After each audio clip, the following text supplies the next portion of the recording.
you came up with the title, "You Soldier in Uniform, What Do You See?" And Chloe also will be winning a $100 savings bond, sponsored by Hillbilly Hog Roasters, who does our cooking. Uh, Congratulations, Chloe.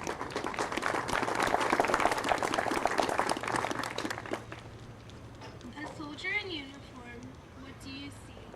A hero who loves their country and their family.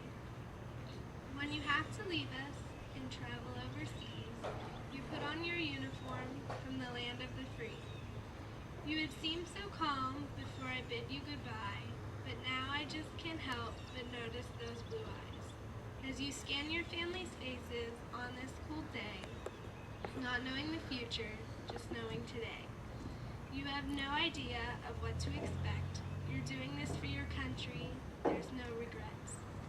All you want is for your children to be free, not to live in a war zone or in captivity.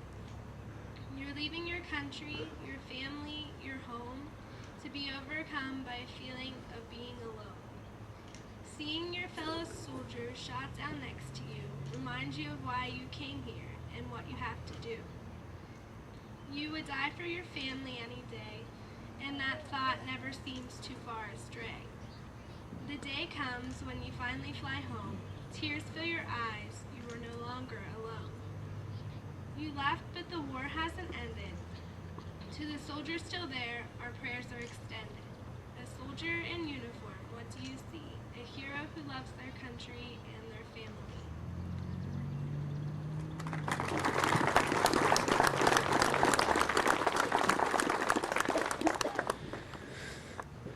The song God Bless America will be sung by Kelly Nisley.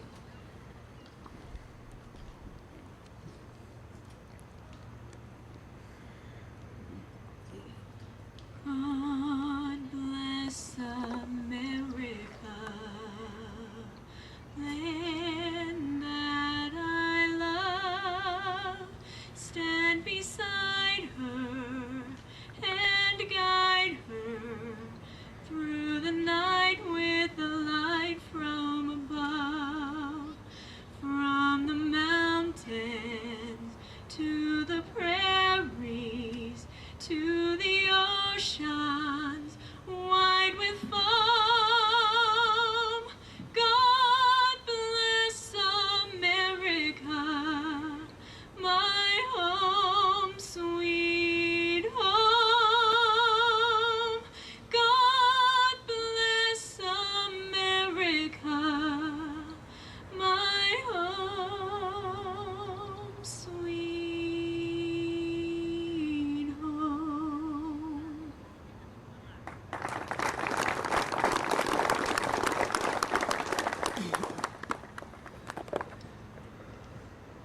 Our guest speakers are Army Captain Brian Ewing, Marine Staff Sergeant Stephen Kirk, and representing the riders, John Peterson.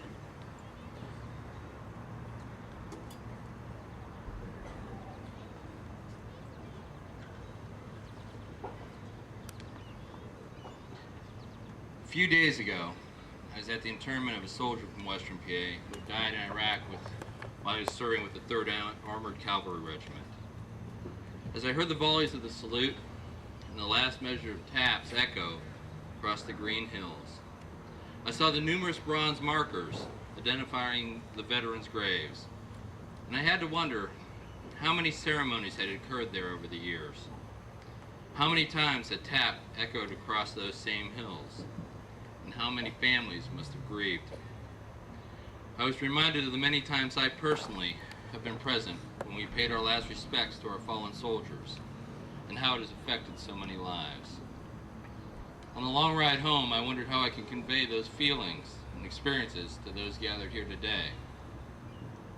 We are truly blessed to live in a nation whose freedoms and prosperity are unequaled in the course of human history. Our freedom seems so natural that most never even consider what is necessary to preserve those liberties. Among our citizens, there are those who raise their hands and say, I will give a portion of my life to this nation. I will forego my freedoms, I will live without comfort, and if necessary, I will give the last full measure of my life for this nation. It is impossible to know what is in that soldier's heart and mind in that instant, what has motivated him to make that sacrifice. Looking back on my own experiences, I'm sure that most that have made that pledge are not even sure of their motivations at that instant themselves. With time and experience, I realize now it is not about the current conflict or any conflict that our nation has been in. It is not about the bonds that we form with our fellow soldiers, as strong as they may be. It supersedes politics and the debates that seem to saturate the news and occupy much of this nation's time. It is simply an idea so strong that it has carried this nation for over 200 years through wars and social upheaval, yet so fragile that without constant attention and sacrifice it would cease to be. The idea that all men are created equal, that people can live and worship as they wish, that what you make in this land shall not be taken from you, and that the law will apply to all equally. It is in maintaining these beliefs that we as a nation continue to shine like a beacon to the rest of the world. It is the soldier who is the standard bearer for these beliefs and ideas. Unless someone stands and says, "This I will defend to my last breath," then all the ideas and beliefs that bind our nation together will fall apart.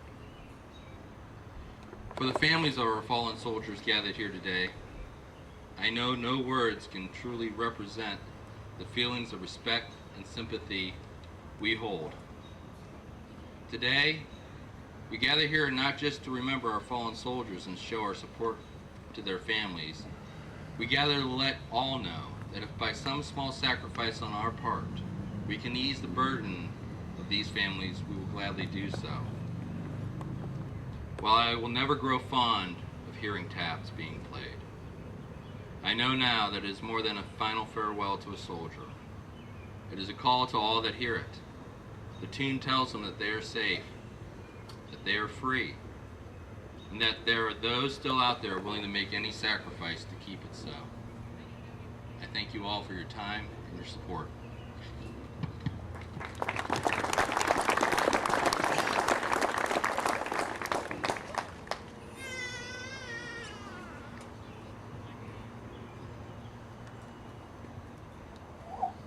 Good afternoon, ladies and gentlemen. My name is Staff Sergeant Kirk, and I'm with the Inspector Instructor Staff out of North Versailles, Pennsylvania, Military Police Company Bravo. I'd like to thank you for inviting me here today. I do have a speech. Unfortunately, I'm not good at remembering long speeches, so I'll read it.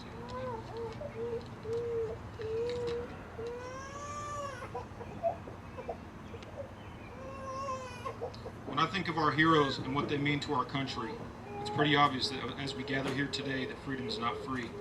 The freedoms that we enjoy as Americans have been paid for by those who have served in the past, those that are serving today, and those that will continue to serve in our future.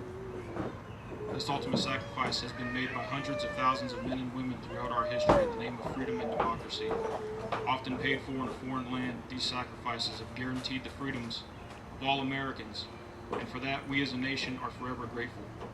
The sacrifices of the families left behind will forever remind us of the cost of freedom and the love that they too have for our nation and our way of life. As a Marine, holidays such as Memorial Day, Flag Day, Veterans Days have always been a tough and emotional yet very proud day for myself. This day, my heart is filled with grief and pain as I mourn over the loss of some of my fallen warriors. Yet I am proud to be an American and proud to be a United States Marine. Throughout our nation's history, there have always been brave men and women that have answered the nation's call to defend her freedoms, such as your loved ones, no matter the cost. And America, unlike many places in the world today, is free. We are free to do, say, go, and act